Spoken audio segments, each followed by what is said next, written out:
வணக்கம். Bank Nifty பிப்ரவரி features ட்ரெண்டை பற்றி பிப்ரவரி 19, 2026 காலை 9:47 இந்த வீடியோவை பதிவு செய்து கொண்டிருக்கிறேன். என்னென்னா, டெலிவரி பேஸ்ட் ட்ரேடர்ஸ் என்ன எதிர்பார்த்தாங்கன்னா, நேற்றைய க்ளோசிங்கிலிருந்து 61,695 அடிக்கும் என்று எதிர்பார்த்தார்கள். ஆனால் நடப்பதோ வேறு, இறங்கிக் கொண்டிருக்கிறது. இது அதிர்ச்சிகரமாகவும் ஆச்சரியகரமாகவும் உள்ளது. சரி, இங்கிருந்து ஏறப்போகுதா இல்லை இங்கிருந்து இறங்க போகுதா? இதுதான்.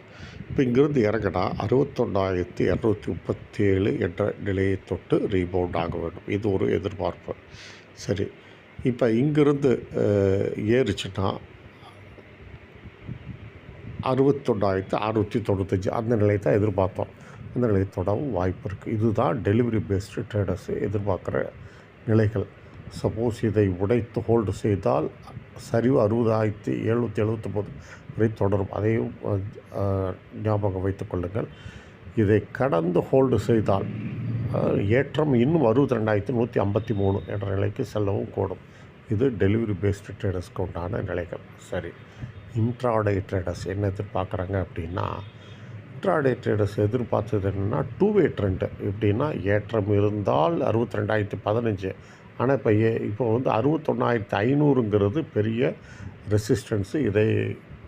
இதை கடந்தால்தான் இந்த ஏற்றம் இருக்கும். இதை கடக்க வாய்ப்பில்லை. இதை தொட்டவுடன் கீழே இறங்க வாய்ப்பு. இது ஒன்று.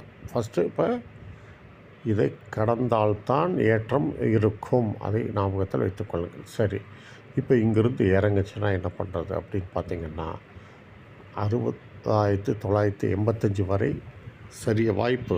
அப்புறம் இதை இன்ட்ராடே ட்ரேடர்ஸ் என்ன எதிர்பார்க்குறாங்கன்னா, இதை உடைக்க வாய்ப்பில்லை, இதை தொட்டவுடன் மேலே ஏற வாய்ப்பு என்று எதிர்பார்க்கிறார்கள்.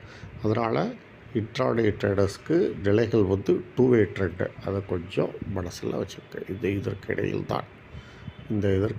தான் இருக்கும். இதை மனதில் வைத்து வர்த்தகத்தை செய்யுங்கள். நன்றி, வணக்கம். மீண்டும் அடுத்த வீடியோவில் சந்திப்போம்.